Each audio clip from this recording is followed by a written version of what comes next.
അർഹമുറാഹിമേ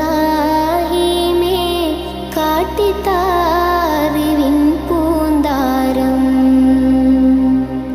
കണ്ണീരിൽ മുങ്ങി ഞാൻ കൈകൾ നീട്ടുന്നു പെരിയോനേ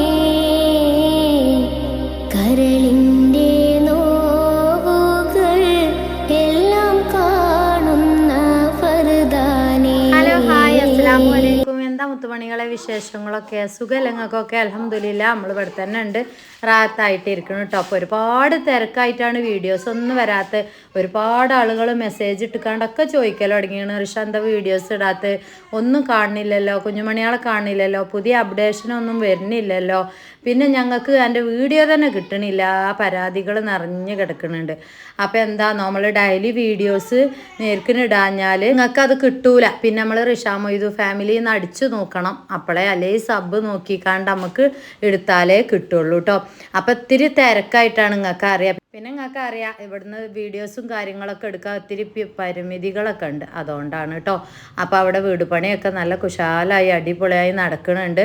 അപ്പം അതിൻ്റെ വീഡിയോസും കാര്യങ്ങളൊക്കെ വരും കേട്ടോ. നമുക്ക് നമ്മളെ വീട്ടിലേക്ക് പോട്ടെ, എന്നിട്ട് അടിപൊളിയായിട്ട് വീഡിയോസും കാര്യങ്ങളും ഡേ മൈ ലൈഫും പിന്നെ നമ്മളെ ഫുഡ് ഉണ്ടാക്കുന്നതും ഒക്കെ കാണിച്ചു തരണ്ട്. പിന്നെ വിശേഷങ്ങളൊക്കെ ഉണ്ട്, അതൊക്കെ ഞാൻ അവിടെ അങ്ങോട്ട് പോട്ടെ എന്നിട്ടാണ് കാണിച്ചു തരാമെന്ന് കരുതി. നേരം പോലത്തെ എന്താ പരിപാടി എന്നായിരിക്കൂലേ. അപ്പോൾ ആദ്യമേ പറയണ ഋഷ മൊയ്തു ചാനൽ ആദ്യമായിട്ട് ആരെങ്കിലും കാണുന്നുണ്ടെങ്കിൽ ഒന്നും സബ്സ്ക്രൈബ് ചെയ്യുകൊണ്ട്, നിങ്ങൾക്ക് ഇഷ്ടപ്പെട്ട ഒന്നും ലൈക്കുമ്പോൾ തൊടുകൊണ്ട് കേട്ടോ. അപ്പോൾ എന്താ രാവിലെ പത്തിരി ഉണ്ടാക്കണ തിരക്കാണ്, കുറേ ദിവസമായി മക്കളെ പത്തിരി ഉണ്ടാക്കിയിട്ട്. അപ്പം ഞങ്ങൾ ഇന്നാളത്തെ വീഡിയോസിൽ പറഞ്ഞിരുന്നു അല്ലേ, ചെറിയ ചെറിയ പരിപാടികളെ നമ്മൾ ചെയ്യലുള്ളൂ. രാവിലെ ഇപ്പോൾ ഒരുപാട് തിരക്ക്, അവിടെ വീട് പണിയായിട്ട് അങ്ങോട്ട് ഓടണം ഇങ്ങോട്ട് ഓടണം, തിരക്ക് തന്നെ ആയിരിക്കും. അപ്പോൾ പിന്നെ ഇന്നിപ്പോൾ പത്തിരി ഉണ്ടാക്കാൻ അങ്ങോട്ട് തിരിഞ്ഞു. എന്താ വിശേഷം എന്നായിരിക്കില്ല, ഇത്താത്ത വന്നിട്ടുണ്ട്. അപ്പോൾ ഡോക്ടറെ കാണിക്കാൻ വന്ന അമ്മാനെയും കാണാൻ വന്നതാണ്. അപ്പം നമ്മൾ ചുമ്മാ കുറേ ദിവസമായി പറയുന്നു പത്തിരി തിന്നാൻ പൂതിയാണ് മാറിയിട്ടുണ്ട്. അപ്പോൾ ഞാൻ പറഞ്ഞു ഏതായാലും നോൽമ്പല്ലേ വരുന്നത്, നമുക്ക് ഇന്ന് പത്തിരി അങ്ങനെ തിന്നാം. നോൽമ്പിനൊരു പത്തിരി ഫറലാണ് അല്ലേ നമുക്ക്. അത് ചില സ്ഥലങ്ങളിലൊക്കെ കേട്ടോ, ചിലവർ ചീയപ്പൊക്കെ ഇടുക. എനിക്ക് പത്തിരിയാണ് ഇഷ്ടം നോൽമ്പിനൊക്കെ ഉണ്ടാക്കുമ്പോൾ കേട്ടോ. നല്ല നമുക്ക് ആ നോൽമ്പ് തുറന്ന് കാണ്ട് തിന്നുമ്പോൾ ഒരു 2 പത്തിരിയെങ്കിലും വെച്ച് കിട്ടണം. അപ്പം ഞാൻ ആ പത്തിരിയാണ് കുത്തി പരത്തി ഉണ്ടാക്കുക. അതിപ്പോൾ ഇറച്ചിക്കറി വേണമെന്നൊന്നുമില്ല, എന്തെങ്കിലുമൊക്കെ ഒരു കറി ഉണ്ടാക്കിയാലും മതിയല്ലോ അല്ലേ. പിന്നെന്താ, അപ്പം ഇറച്ചി ലേസം കൊടുന്നിട്ടുണ്ട്, അതങ്ങോട്ട് ഒന്നും തീമത്ത് വെക്കട്ടെ ഞാൻ കേട്ടോ. എന്നിട്ട് നമുക്ക് തേങ്ങയൊക്കെ അരച്ച് കാണ്ട് ഒന്നാണ് പാരാന്ന് കരുതികാണ്ടേ. തലേന്ന് ലേസം ഇറച്ചിയൊക്കെ കൊടുന്നിരുന്നു കാക്കൂട്ടോ ഇത്താത്ത വന്നപ്പം. അപ്പം ഞാൻ അതിൻ്റെ തലേന്ന് ഞാൻ എന്താ കാട്ടി, നെയ്ച്ചോറൊക്കെ വെച്ചോളൂ വന്നപ്പോൾ നെയ്ച്ചോറും ചിക്കനൊക്കെ കൊടുത്തു. പിന്നെ ആ ചിക്കൻ 4 മണി ഞാൻ അങ്ങോട്ട് എടുത്ത് വെച്ചു കേട്ടോ ഫ്രിഡ്ജിക്ക്, രാവിലെ പത്തിരി ഉണ്ടാക്കാൻ കരുതിക്കാണ്ട്. അപ്പോൾ ഇറച്ചി അങ്ങോട്ട് തീമത്ത് വെച്ചിക്കാണ്ട് ഇത്തിരി മല്ലിമുളക് ഉപ്പും മുളകൊക്കെ ഇട്ട് കാണ്ട നമുക്ക് ഇറച്ചി അങ്ങോട്ട് തീമത്തൊക്കെ കേട്ടോ. പിന്നെ അതാണ് 2-3 കൂക്കോ വെക്കട്ടെ. ഏതായാലും ഇറച്ചിക്ക് അങ്ങനെ കോഴിക്ക് അങ്ങനെ കൂക്കൊന്നും വേണ്ടല്ലേ, ഞാൻ ഇറച്ചി കോഴിയൊക്കെ ഒന്ന് തന്നെ പറയല് കേട്ടോ. പിന്നെന്താ പൊടിയൊക്കെ ഉണ്ട് മാക്സിയിലല്ലേ, അതവിടെ എടുത്ത പെണ്ണിയാളെ തെറിച്ച് ചാടിയതാണ് പൊടി കേട്ടോ. പിന്നെ ഞാൻ അതൊക്കെ അടിച്ചു വിട്ടിക്കാണ്ട് അങ്ങോട്ട് പുറത്തേക്ക് ഇട്ടു. പിന്നെ കല്ലും മണ്ണൊക്കെ ആയിക്കഴിഞ്ഞാൽ നമുക്ക് തിന്നാൻ കഴിയില്ലല്ലോ, പൊടി മോൾ ഭാഗമൊന്നും എടുത്തിട്ട് കാര്യമില്ല. ഇത്തിരി കല്ല് അടിച്ചാൽ പിന്നെ ഒന്നിനും പറ്റൂല. അപ്പോൾ ആ ചാടിയപ്പോൾ ധൃതിയിൽ എടുത്തപ്പോൾ ചാടിയതാണ് മേത്ത് കൂടെ കേട്ടോ. ഞാൻ കൊട്ടിയിട്ട് പോണില്ല, നമ്മളെ കറുത്ത ഡ്രസ്സൊക്കെ ആണെങ്കിൽ അതവിടെ തന്നെ നിൽക്കും. പിന്നെന്താ മിന്നുമ്മയും പൊന്നുമ്മയും എണീറ്റിട്ടുണ്ട് കേട്ടോ. ഓൾക്ക് ഞാൻ എന്തെങ്കിലുമൊക്കെ ഉണ്ടാക്കുകയാണെന്ന് അറിഞ്ഞാൽ ഞങ്ങൾക്ക് അറിയില്ലേ, അടുക്കള നിറയും ആൾക്കാരെ കൊണ്ട് കേട്ടോ. ചുമ്മാ മദ്രസ ഇട്ട് വന്നിട്ടില്ല. അപ്പോൾ ഭയങ്കര ഹാപ്പിയിലായിരിക്കും ഇന്ന് വരവ് കേട്ടോ. അപ്പോൾ കാക്കു പോയപ്പോൾ ഉമ്മ പത്തിരി ഉണ്ടാക്കുന്നുണ്ട് എന്ന് പറഞ്ഞിട്ടുണ്ട്. അപ്പോൾ ആ ഒരു ഭയങ്കര ഇഷ്ടമാണ് പത്തിരി, അതേപോലെ ഇഡ്ഡലി അങ്ങനത്തെ ഒക്കെ ഉണ്ടാക്കുമ്പോൾ ഭയങ്കര ഇഷ്ടമാണ്. അപ്പോൾ ഞാൻ കുറച്ച് ദിവസമായിട്ട് ഉണ്ടാക്കലുമില്ല, ഒന്നിനും ഒഴിവ് കിട്ടലില്ല. ഒക്കെ നമ്മൾ യന്ത്രം മണ്ടിയിട്ട് മാണ്ട എണ്ണിയാളെ ഇതൊക്കെ പാടെ കാട്ടിക്കൂട്ടാൻ നിങ്ങൾക്ക് അറിയില്ലേ. അപ്പോൾ ഇതാക്കണ് പത്തിരി ഒന്നാണ് കുഴച്ച് കൂട്ടിക്കാണ്ട് ഞാൻ വേഗം അങ്ങോട്ട് ഉരുളാക്കിക്കാണ്ട് ഇതാക്കട്ടെ കേട്ടോ. പിന്നെ സ്പീഡ് നല്ലോണം കൂട്ടിയിട്ടുണ്ട്, ലെങ്ത്ത് കൂടിയിട്ട് കേട്ടോ. അപ്പോൾ അതിൻ്റെ ചെറിയ മിസ്റ്റേക്കും കാര്യങ്ങളൊക്കെ ഉണ്ടാവും. എല്ലാം കഴുകി വൃത്തിയാക്കി കണ്ടൊക്കെയാണ് നമ്മൾ ചെയ്യണത്, ഒക്കെ സെറ്റപ്പ് ആക്കി കണ്ടാട്ടോ. പിന്നെ പുതിയൊരു പത്തിരി പ്രസ്സൊക്കെ വാങ്ങിയിട്ടുണ്ട്. ഏതായാലും നോൽമ്പിന് വാങ്ങാമെന്ന് കരുതിയതാണ്. അപ്പം ഇനി കുട്ടികൾ കുറേ ദിവസമായി പത്തിരി എന്ന് പറഞ്ഞപ്പോഴേ നമ്മൾ ആ പഴയതുണ്ടല്ലോ ഇമ്മ പൂരി എന്തെങ്കിലുമൊക്കെ ഉണ്ടാക്കി കഴിഞ്ഞാൽ പൊന്നാര മക്കളെ അതിൻ്റെ ആ വെള്ള കോട്ടിങ് പോരും. പിന്നെ ഞാൻ ഉറ വെച്ച് കണ്ടൊക്കെയാണ് കുറേ കാലം കാട്ടി കൂട്ടിയിരുന്നത്. അപ്പോൾ കുറേ ദിവസമായി ഞാനൊരു പത്തിരി പ്രസ്സും അതേപോലെ നമ്മൾക്ക് 5-6 ചുട്ടെടുക്കാൻ പറ്റിയത് ഗ്യാസും വെക്കാനൊരു തവ ഉണ്ടാവുമല്ലോ, അതും വാങ്ങണം എന്ന് കരുതണം കേട്ടോ. അപ്പോൾ അതേതായാലും നടന്നില്ല, ഇനി നോൽമ്പൊക്കെ ആവുകയല്ലേ, അപ്പം നമുക്ക് നോക്കാം. അപ്പോൾ ആദ്യം ഞാൻ പത്തിരി പ്രസ്സാണ് വാങ്ങി കേട്ടോ. അപ്പോൾ അതിന്മേൽ ഒരു 3 അണീച്ച ചെറുതാക്കി അങ്ങോട്ട് ചൂടട്ടെ. അപ്പോത്തിന് ഞാൻ അല്ലാണ്ട് തേങ്ങയൊക്കെ പൊട്ടിച്ച് കാണ്ട് അതും ചിരണ്ടി എടുത്താൽ നമുക്ക് കോഴിച്ചാർക്ക് പോരും ചെയ്യാം. അപ്പോൾ എത്ര കാട്ടണമെന്ന് വെച്ചാൽ വറുക്കണമൊന്നുമില്ല കേട്ടോ. നോൽമ്പിന് ഇനിയിപ്പോൾ നമുക്ക് വറുത്ത് കാണ്ടൊക്കെ ചാറുണ്ടാക്കാം. നമ്മൾ തേങ്ങയൊക്കെ വറുത്ത് കാണ്ടൊക്കെ ഉണ്ടാക്കുമല്ലോ, നല്ല രസമാണ് അല്ലേ. അപ്പോൾ ഇച്ചയൊക്കെ ഇങ്ങോട്ട് ചാറ് ഞാൻ ഉണ്ടാക്കട്ടെ കേട്ടോ, തേങ്ങ പാർന്ന് കാണ്ട്. പിന്നെ എന്താ മക്കളെ, ലേഹം ഉണ്ടാക്കി വെച്ചിട്ടുണ്ട് കേട്ടോ. ഇന്നലെ ഉണ്ടാക്കിയ ലേഹിയാണ്. ഞാൻ അന്ന് വീഡിയോസ് ഇട്ടിരുന്നു. പിന്നെ നമുക്ക് അതിനെപ്പറ്റി വീഡിയോസ് ഇടാൻ കഴിഞ്ഞിട്ടില്ല, തിരക്കിലായിട്ട് കേട്ടോ. അപ്പോൾ ലേഹം ഉണ്ടാക്കിയിട്ടുണ്ട്. നല്ല അടിപൊളി ലേഹമാണ്. തിന്നോൽക്കൊക്കെ അറിയാം അതിൻ്റെ ടേസ്റ്റും കാര്യങ്ങളും അതിൻ്റെ ഗുണവും അങ്ങൊക്കെ അറിയാം കേട്ടോ. എന്തായാലും നമുക്ക് ഉണ്ടാകുന്ന ബുദ്ധിമുട്ടുകളൊക്കെ നല്ലൊരു ചേഞ്ചിങ് വരും. പിന്നെ നല്ല തടി വെക്കും കേട്ടോ.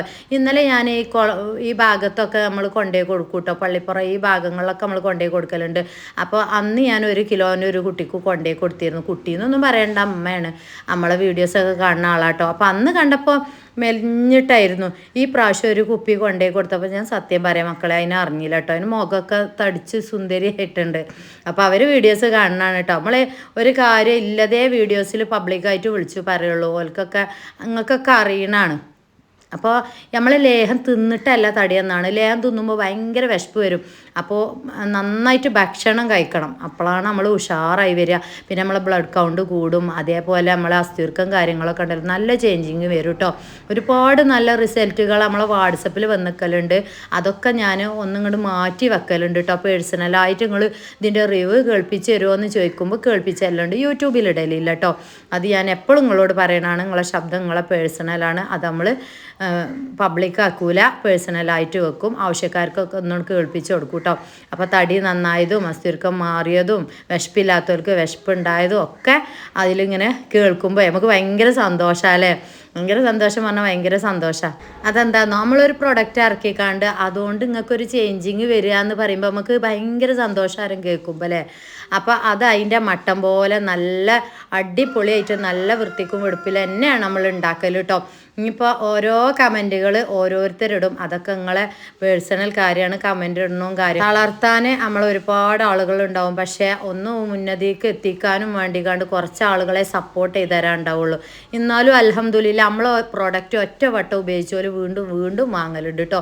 പിന്നെ ഒരുപാട് ആളുകൾക്ക് ഒരുപാട് ചോദ്യങ്ങൾ ചോദിക്കാനുണ്ട്. അതിൻ്റെയൊക്കെ ഷോർട്സ് ഞാൻ എടുത്ത് വെച്ചിട്ടുണ്ട് കേട്ടോ. അതൊക്കെ ഞാൻ ഷോർട്സ് ആയിട്ടും വീഡിയോസ് ആയിട്ടും ഒക്കെ നമ്മളെ വീട്ടിലേക്ക് പോയിട്ടേ നമ്മളത് വൃത്തിക്ക് ചെയ്യും കേട്ടോ. എന്തായാലും നിങ്ങളെ അറിയിക്കും. നമ്മളെ ജീവിതത്തിൽ എന്തൊരു പരിപാടി ഉണ്ടെങ്കിലും നിങ്ങളെ അറിയിക്കും. പിന്നെ നമ്മളെ ലാബൊക്കെ വരുന്നത് ലാബ് ടെസ്റ്റും കാര്യങ്ങളൊക്കെ കഴിഞ്ഞിട്ടാണ്, ലൈസൻസും കാര്യങ്ങളൊക്കെ കൂടി പ്രവർത്തിക്കണം തന്നെയാണ് നമ്മളെ ലേഹ കേട്ടോ.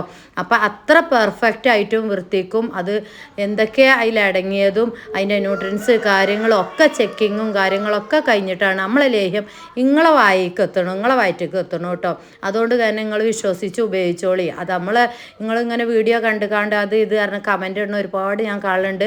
അതൊക്കെ ഞാൻ ഡിലീറ്റ് ചെയ്യല, വേറെ ഒരാൾക്ക് ബുദ്ധിമുട്ട് വരുത്തരുത് എന്ന് കരുതിക്കാണ്ട് കേട്ടോ. നമ്മളൊരു കാര്യം നമ്മൾ ഉഷാറാക്കിക്കാണ്ട് ചെയ്ത് കാണ്ട് അത്ര പെർഫെക്റ്റിലാണ് പറയാച്ചാൽ അറിയില്ല ഇംഗ്ലീഷൊന്നും. എത്ര പെർഫെക്റ്റിലാണോ നമ്മൾ വിടുന്നത് അത്ര പെർഫെക്റ്റിൽ ലാബ് ടെസ്റ്റും കാര്യങ്ങളൊക്കെ കഴിഞ്ഞ് എന്നിട്ടാണ് നിങ്ങളെ കൈയിലേക്ക് എത്തിക്കപ്പെടുന്നത് നമ്മളെ ഓരോ പ്രൊഡക്റ്റുകളും കേട്ടോ.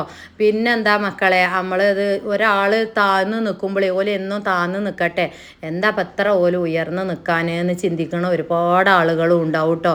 പല രീതിയിലും ചിന്തിക്കണം. ചിലവർ എങ്ങനെയും അവർ രക്ഷപ്പെടട്ടെ, ഉഷാറാവട്ടെ, ഒരുപാട് കഷ്ടപ്പെട്ട് വളർന്നു വന്നതല്ലേ, അപ്പം നന്നാവട്ടെ എന്ന് കരുതണോലും ഉണ്ടാവും കേട്ടോ. അപ്പോൾ മറ്റോലോടും പുച്ഛിക്കണോലോടൊന്നും എനിക്കൊന്നും പറയാനില്ല. ഒരുപാട് നമ്മളെ പുച്ഛിച്ചിട്ടും തള്ളിയിട്ടും ഒരുപാട് ആളുകൾ വീഡിയോസ് ചെയ്തിട്ടും ഒക്കെ ഉണ്ട്. അതൊക്കെ നമുക്കറിയാം. അതൊന്നും നമ്മൾ മൈൻഡ് ചെയ്യാൻ പോവലില്ല. ഞാനൊരു കാര്യം ചെയ്യണുണ്ടെങ്കിൽ അത് പബ്ലിക്കായിട്ട് വിളിച്ച് പറഞ്ഞ് അനാവശ്യങ്ങൾ ചെയ്ത് ഇതൊന്നും നമ്മൾ ചെയ്യലില്ല. നിങ്ങൾക്കറിയാം ഞാനിപ്പോൾ അവിടുന്ന് എന്തിനാണ് പോകുന്നത്. അത് ഞാൻ എല്ലാ കാര്യവും റാത്തായിട്ട് അതുപോലെ അങ്ങോട്ട് കയറും. വിശ്വസിക്കണോലും വിശ്വസിക്കട്ടെ അല്ലേ.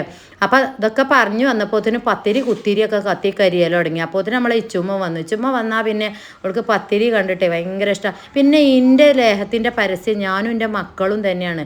നിങ്ങൾക്ക് കണ്ടാൽ തന്നെ അറിയാം അന്നത്തെ പാത്തും കുട്ടികളും ഇന്നത്തെ പാത്തും കുട്ടികളും നമ്മളെ ഇച്ചുമ്മയൊക്കെ ഉണ്ടല്ലോ, ഇച്ചുമ്മയൊക്കെ നല്ലോണം തിന്നിരുന്നു. ഇപ്പം ഞാൻ തിന്നാൻ അയക്കലില്ല കേട്ടോ. ഒന്നാമത് നിങ്ങൾക്ക് അറിയാം പീരിയഡ്സും കാര്യങ്ങളൊന്നും ആവാത്ത കുട്ടികൾക്ക് നമ്മളങ്ങനെ വല്ലാതെ കൊടുക്കാൻ പാടില്ല ലേഹ്യമൊന്നും. എൻ്റെ അമ്മ ഏട്ടത്തിയൊക്കെ ചീത്താറി കേട്ടോ. പക്ഷെ അത് ഇത്തിരി ടേസ്റ്റ് ആയിരിക്കും.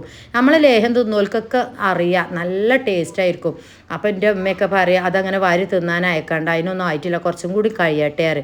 ഷെയ്മോളൊക്കെ തിന്നലുണ്ട് കേട്ടോ. അവൾക്കൊക്കെ ഞാൻ 2 നേരം 3 നേരമൊക്കെ വെച്ചിട്ട് കൊടുക്കലുണ്ട്. ഭയങ്കര ക്ഷീണത്തിനും അതേപോലെ ബുദ്ധിമുട്ട് കാര്യങ്ങൾക്കൊക്കെ നല്ല ചേഞ്ചിങ്ങും വരലുണ്ട്. ഓളെ ഷെയ്മോളൊക്കെ നല്ല ഗ്ലോ ആയി നല്ല തടിയായി സുന്ദരിയായി വരുന്നുണ്ട് കേട്ടോ. പിന്നെ ആ പ്രായമാണല്ലോ അല്ലേ, നല്ല ചൊറുക്കില്ല പ്രായം. അപ്പോൾ കുട്ടികളൊക്കെ വളർന്ന് വരട്ടെ. എൻ്റെ മക്കളൊക്കെ അങ്ങനെ തന്നെയാണ് കേട്ടോ.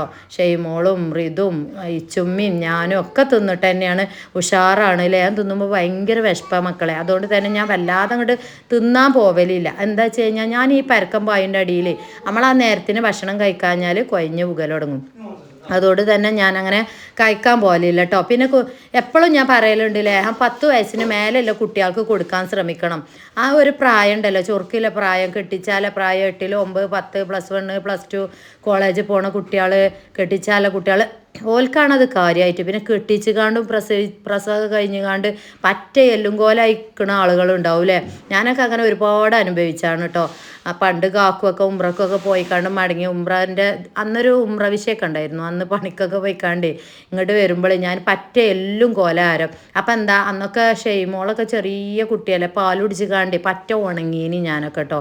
എന്നിട്ട് കാക്കു വരിക എന്ന് പറയുമ്പോഴത്തേന് ഞാൻ പരക്കം പായൽ തുടങ്ങും. എവിടുന്നേലൊക്കെ തടി എന്നാണ് മരുന്ന് കുടിച്ചാനും വേണ്ടിയിട്ട് കേട്ടോ. പക്ഷെ നമുക്ക് ഇപ്പോൾ വിശ്വസിച്ച് കാണ്ട് നമുക്ക് അന്നത്തെ പോലെ ഒന്നും വാങ്ങാൻ കഴിയൂലായിരുന്നു. ഇന്ന് നമുക്ക് വിശ്വസിച്ച് കാണ്ട് നമുക്കില്ലേ ഹോംമെയ്ഡൊക്കെ ആയിട്ട് ഇതേപോലെ ഒരുപാട് ആളുകൾ ഉണ്ടാക്കുന്നുണ്ട്. നമ്മൾ തന്നെ എല്ലാ ആഴ്ചകളിലും ഉണ്ടാക്കലുണ്ട് കേട്ടോ. അതുകൊണ്ട് തന്നെ നമുക്ക് ഇവിടെ പാത്തൊക്കെ ആവശ്യം വരലില്ല. നമുക്ക് അങ്ങനെ കണ്ടമാനം ഉണ്ടാക്കി കൂട്ടലും ഇല്ല ഞാൻ കേട്ടോ. അപ്പോൾ ആവശ്യമുള്ളവരൊക്കെ വിളിച്ചോളി. ഗൾഫിൽ നിന്ന് മാപ്പിളാരൊക്കെ വരുന്നവരുണ്ടാവും. കുട്ടികൾ പാലുടിയൊക്കെ നിർത്തിക്കാണ്ട് കുറച്ചൊക്കെ തിന്നുകാണ്ട് തടി നന്നാവാന്ന് കരുതണോലൊക്കെ വിളിച്ചോളി. അപ്പോൾ ആ തടി നന്നാവാൻ നിങ്ങൾ എന്താ കാട്ടുക വെച്ചാൽ ഇച്ചിരി പാലോ മുട്ടയൊക്കെ രാത്രി കിടക്കുമ്പോൾ കഴിച്ചുകൊണ്ടി. അതേപോലെ ഇത്തിരി പഴമൊക്കെ നെയ്യിലൊക്കെ വാട്ടി തിന്നോണ്ടി. അപ്പോൾ എത്താത്ത പോവാലെ തിരക്കിലാട്ടോ. ഓൾക്ക് ഞാൻ പത്തിരിയൊക്കെ വേഗം കൊടുത്ത് ഇമ്മ അന്തം വിട്ടിക്കുന്നുണ്ട് കേട്ടോ. ഒരു ദിവസം ഓള് വന്നിട്ടുള്ളൂ. ഞാൻ ഡോക്ടറൊക്കെ കാണിച്ചിക്കാണ്ട് പോകാനുള്ള പരിപാടിയില്ല. അപ്പോൾ ഓൾക്ക് വയ്യായും കാര്യങ്ങളൊക്കെ നിങ്ങൾക്ക് അറിയാം. ഞാൻ ആ പഴയ വീഡിയോസിലൊക്കെ പറഞ്ഞിട്ടുണ്ട്. അപ്പോൾ രണ്ടാമതും ടെസ്റ്റുകൾക്കൊക്കെ പോയിട്ടുണ്ട്. ഒന്നുമില്ലാക്കാൻ ദുആ ചെയ്യേണ്ടിട്ടോ. മാറാരോഗത്തെ തൊട്ട് കാക്കട്ടെ റബ്ബിലെ ആമീയും 1000 വട്ടം പറയാം. എനിക്ക് പേടിയാണ് ഓളത് കേൾക്കുമ്പോഴത്തിന് കേട്ടോ. പിന്നെ അതൊക്കെ കഴിഞ്ഞ് പത്തിരിയൊക്കെ കഴിഞ്ഞ് ഓള് പോയിട്ടോ. ഭക്ഷണമൊക്കെ കഴിച്ച് ഓള് പോയി. പിന്നെന്താ മുന്നുമ്മയും കയറിക്കുക. അപ്പോൾ ഏതായാലും അതിലെ എന്തെങ്കിലും ഉണ്ടാക്കാൻ തുടങ്ങിയാൽ എൻ്റെ ഒരു സ്വഭാവം എന്താ വെച്ച് കഴിഞ്ഞാൽ അന്നൊക്കെ ഒരു വൃത്തിക്ക് അങ്ങോട്ട് ചെയ്യണം എന്നാ. അപ്പോൾ ഒരു തേങ്ങാമുറിയും കൂടി എടുത്തുകൊണ്ട് ഞാൻ തേങ്ങാച്ചോറും വെക്കാമെന്ന് കരുതി. ആ ഇറച്ചി ഏതായാലും ചാറുണ്ടല്ലോ പത്തിരിക്കത്തെ. അപ്പോൾ ചാറും അതിന് 2 ഇറച്ചിൻ്റെ കണ്ടുണ്ട് അത് പൊരിച്ചും ചേച്ചാട്ടോ. മിന്നുമ്മയും പൊന്നുമ്മയും അതിനായിട്ട് നിൽക്കുക. മുടി കുറേ ഉണ്ടായിക്കണം ഇയാളെ. മുടിയൊക്കെ ഇങ്ങോട്ട് വെട്ടിക്കാണ്ട് സൂപ്പറാക്കണം. ഒന്നാമത് ഒഴിവില്ലായിട്ടാട്ടോ. പിന്നെന്താ കുടത്തിൽ കൊടുന്ന് വെച്ചിക്കാണ് വെള്ളം കേട്ടോ. ഞാൻ തേങ്ങ ഇട്ടുകാണ്ട് ഉലുവയൊക്കെ കഴുകിക്കാണ്ടൊക്കെ തന്നെയാണ് ഇടുന്നത് കേട്ടോ. നല്ല സെറ്റപ്പിൽ തന്നെ ഉണ്ടാക്കണത്. പിന്നെ ഇത് എഡിറ്റ് ചെയ്യാനൊക്കെ വല്ല ഇടങ്ങേറ് പിടിച്ച പണിയാണ്. ഇതുവിനൊന്നും ഇപ്പോൾ പണ്ടത്തെ മാതിരി എപ്പോഴും കിട്ടൂല മക്കളെ. പന്ത് കളിച്ചാനും അതിനും ഇതിനൊക്കെ പോകും. അപ്പം അതാക്കണ തേങ്ങാച്ചോറും ആക്കി വെച്ചു. ഇനി നമ്മളെ പത്തിരിത്തെ ചാറും ഉണ്ട്. ഇനി 2 ഇറച്ചി അവിടെ പാത്ത് വെച്ചിക്കണ്. ഞാൻ എന്ത് കിട്ടിയാലും അങ്ങനെ തന്നെ ഞാൻ കാട്ടോ. എല്ലാവരും അങ്ങനെ തന്നെ കാട്ടലില്ലേ. ഒന്നായിട്ട് നമ്മൾ വെച്ചുകൂട്ടലില്ലല്ലോ. തലേന്ന് ലേസം ഇറച്ചി കൊടുന്നായിരുന്നു. അത് ഞാൻ അന്ന് ലേസം നെയ്ച്ചോറ് വെച്ചുകാണ്ട് ബാക്കി ഇറച്ചി അവിടെ ഫ്രിഡ്ജിക്ക് വെച്ചു. ബാക്കിയുള്ള ഇറച്ചി കൊണ്ട് ഞാൻ കുറച്ചും കൂടി ഒന്ന് ഭാഗം വെച്ചു. അപ്പോൾ അത് പണ്ട് സലീകുമാർ ഭാഗം വെച്ചാൽ പോലെ അല്ലേ തിളക്കത്തിൽ. അപ്പോൾ ലേസം ഞാൻ എന്താട്ടി രാവിലെ പത്തിരിക്ക് കൊടുത്തു. ബാക്കി ഞാൻ അവിടെ എടുത്ത് വെച്ചിരുന്നു. അതും എടുത്തുകാണ്ട് ഇപ്പോൾ പൊരിച്ചും ചെയ്തു കേട്ടോ. ഒന്നാമത് എന്താണെന്നോ നിങ്ങളിങ്ങനെ കരുതുന്നുണ്ടാവും എന്താ റിഷ കുട്ടികൾക്ക് വയറ് നിറച്ച് വാങ്ങി കൊടുത്തുകൂടെ ഏറി. ഒരുപാട് കൊടുന്നിട്ടുണ്ട്. നമ്മളിപ്പോൾ 1, 2, 3 കിലോ കൊടുന്നാലും ഈ ഒരു മക്കളെല്ലാവരും കൂടി ഇല്ലേ അല്ലേ. അപ്പം നമ്മൾ അത് 3 നേരം 4 നേരമൊക്കെ ഒപ്പിച്ച് കാണ്ട് അങ്ങനെയാണ് കൊടുക്കല. ജീവിതം ഒന്ന് കരക്ക് പിടിച്ചിട്ട മക്കളെ. എന്നിട്ട് നമുക്ക് ഉഷാറാക്കി ആർഭാടങ്ങളൊക്കെ കുറക്കാം. മക്കളൊക്കെ വളർന്ന് വരികയല്ലേ, ഉഷാറാവണ്ടേ. അപ്പോൾ അതിനുള്ള പരിപാടികളൊക്കെയാണ് നമ്മളിങ്ങനെ നോക്കിക്കൊണ്ടിരിക്കണം. നിങ്ങളെ സപ്പോർട്ട് വേണം. നിങ്ങളെ സപ്പോർട്ട് ഇല്ലാണ്ട് തന്നെയാണ് ഇത്ര എത്തിയത്. നമ്മൾ ആ പഴയ വീഡിയോസൊക്കെ കണ്ടാറിയാം. കഴിഞ്ഞൊല്ലം നോൽമ്പിനൊക്കെ അല്ലേ ഒരുപാട് കരഞ്ഞിട്ടുണ്ട്. അൽഹംദുലില്ലാ ഈ പ്രാവശ്യം റമദാനായപ്പോത്തിന് റാഹത്തായി തുടങ്ങിയില്ലേ. അങ്ങനെ ഉയരങ്ങളിലെത്തും. നിങ്ങളെ സപ്പോർട്ട് മതി. ലൈക്ക് ചെയ്യാതെ കാണേണ്ടി ഒന്നാണ് ലൈക്ക് ചെയ്യേണ്ടി. പിന്നെ നമ്മളെ ലേഹ്യം ആവശ്യമുള്ളവരൊക്കെ പെട്ടെന്നാണ് കോൺടാക്ട് ചെയ്തോളി. വിളിച്ചിട്ട് കിട്ടണില്ലെങ്കിൽ വാട്സപ്പിൽ മെസ്സേജ് ഇട്ടോളി. ഞാൻ നോക്കൂട്ടോ, ഒഴിവോടുക്കനെ നോക്കും. അധികം ആളുകൾക്കും അറിയില്ല നമ്മളെ കഥകളൊന്നും. അപ്പോൾ പിന്നെ ഓലേക്ക് മറുപടി കിട്ടാഞ്ഞാലും ഓർക്ക് ഈറടിച്ച് പോകും. അപ്പോൾ ഒന്ന് ഈറടിച്ചാതെ പോകാക്കൊണ്ടിട്ടോ മക്കളെ, ഒന്നും ക്ഷമിക്കൊണ്ട്. ഞാൻ ഒന്ന് വോയിസ് തരുവോളം തിരക്കിലാക്കാരം, ഓരോ തിരക്കിലാരും. ഇവിടെ ഇപ്പോൾ ഒരു 5-6 കുഞ്ഞുമണിയാളുണ്ട് എന്നറിയില്ലേ, അടക്കം. അപ്പോൾ ഓലൊക്കെ കുളിപ്പിക്കാനും എല്ലാ കാര്യങ്ങളും നമ്മളെ പഴയ മുത്തുമണികൾക്ക് അറിയാം, പുതിയ മുത്തുമണികൾക്ക് അതൊന്നും അറിയില്ല. അപ്പം അതിൻ്റെ തിരക്കൊക്കെ അറിയാം. അതുകൊണ്ടാണ് കൂളിങ് എടുക്കാത്തത്. പിന്നെ എന്നും പറയണ പോലെ, അന്നത്തെ പറയണ പോലെ ഇപ്രാവശ്യം ഒരുപാട് അനാവശ്യ കോളുകൾ വരലുണ്ട്. നമ്മൾ വീഡിയോസിൽ നമ്പർ വെക്കണം എന്തിനാ, നമ്മളൊരു പ്രൊഡക്റ്റ് ഇറക്കി. അപ്പോൾ അതിന് നിങ്ങൾക്ക് ആവശ്യക്കാർക്ക് വിളിക്കാനും വേണ്ടിയിട്ട് അനാവശ്യമായിട്ട് വിളിക്കരുത് കേട്ടോ. ഒരുപാട് തവണ ഞാൻ പറയണുണ്ട്. അപ്പം ഞാൻ പറയലില്ല, പറഞ്ഞിട്ട് കാര്യമില്ല നിൽക്കല. ഈ പ്രാവശ്യമൊക്കെ ഞാൻ എന്താ കാട്ടിയെന്നോ, കാക്കൂൻ്റെ കയ്യിലോ റിതുവിൻ്റെ കയ്യിലൊക്കെയാണ് കൊടുക്കല. അപ്പോൾ അനാവശ്യമായിട്ട് കോളുകൾ വിളിക്കരുത്. ഒന്നാമത് ഇതിനൊന്നും ഒഴിവില്ല. ചിങ്ങളെ ഈ കിന്നാരം കേൾക്കാനൊന്നും ഒഴിവില്ല. ഒന്നിനൊക്കത്തും മറ്റേ ഉമ്മാനെ കൈജിൽ പിടിച്ച് കാണ്ടും ഉമ്മാനെ ബാത്റൂമിൽ കൊണ്ടുപോകണ തിരക്കാരും ആ തിരക്കിലൊക്കെ ആയിരിക്കും നിങ്ങൾ ഈ കോള് വരിക. അപ്പം ഞാൻ മണ്ടി പോയിക്കാണ്ട് നമുക്കൊരു പ്രൊഡക്റ്റിനും വേണ്ടിയിട്ടല്ലേ എഴുതുക, നമ്മൾ മണ്ടി പോയി എടുക്കും. അപ്പോൾ ഇതേപോലെ ഇങ്ങനെ എന്താ പറയുക, നമ്മളെ നാട്ടിൽ പറയുക അരപ്പത്തരം പറയാനാണ്. വെറുതെ കാറ്റും മുണുങ്ങി കുത്തിറക്കണ പോലെ വിളിച്ചിട്ടാണ് കേട്ടോ, അനാവശ്യം വിളിച്ച് പറയാൻ വിളിച്ചിട്ടാണ്. അപ്പം അത് ചെയ്യരുത് കേട്ടോ ഒരിക്കലും. അതൊക്കെ കാണുന്നവരാണ് നമ്മളെ വീഡിയോസ് കാണുന്ന ആളുകൾ തന്നെയാണ് ജാതി പരിപാടികളൊക്കെ ചെയ്യണത്. എപ്പോഴും ഞാൻ പറയലുണ്ട്, റെക്കോർഡ് ചെയ്ത് വെക്കും. ഈ ഫോണിൻ്റെ എല്ലാ നൂലാമാലകളും എൻ്റെ അടുത്തല്ല. വീഡിയോസിൽ ഞാനൊരു നമ്പർ കൊടുത്തെഴുതിക്കാണ്ട് എപ്പോഴും വിളിച്ചാൽ കിട്ടണമെന്നുണ്ടാവില്ല. ചിലപ്പോൾ റിതു വരും, ചിലപ്പോൾ കാക്കു വരും. ഇതിപ്പോൾ നമ്മൾ യൂട്യൂബിന് ഉപയോഗിക്കുന്ന ഫോണാണ്. അപ്പോൾ അതിൻ്റെ നമ്പർ തന്നെയാണ് നമ്മൾ കൊടുത്തിരിക്കുന്നത് പേഴ്സണലായിട്ട്. അപ്പോൾ പിന്നെ നിങ്ങൾ എന്ത് ചെയ്യണം, എപ്പോഴും ശ്രദ്ധിക്കണം. അങ്ങനെ അനാവശ്യം വിളിച്ചണോരോടാ പറയണത് കേട്ടോ, പ്രത്യേകിച്ച് കാക്കാമാർ വെറുതെ വിളിച്ചു കണ്ട് തൊര്യം കെടുത്താൻ നിൽക്കരുത്. ഞാൻ കാക്കുവാണ് കൂടുതലായിട്ട് അങ്ങനത്തെ കോളുകളൊക്കെ അറ്റൻഡ് ചെയ്യുക. അല്ലാന്നുണ്ടെങ്കിൽ റിതുവിൻ്റെ അടുത്ത് കൊടുക്കും കേട്ടോ. പിന്നെന്താ ഇതാക്കണ, ബാക്കിയുള്ള ചിക്കൻ അങ്ങോട്ട് പൊരിച്ചട്ടെ. അപ്പം ഇന്ന് ഉച്ചക്കത്തെ വിശേഷമായി. അപ്പം ലേഹത്തിന് വേണ്ടിയാലൊക്കെ വിളിച്ചോളി. പുതിയ വീഡിയോയും കാര്യങ്ങളൊക്കെ ആയിട്ട് വരാം. അസ്സലാമു അലൈക്കും.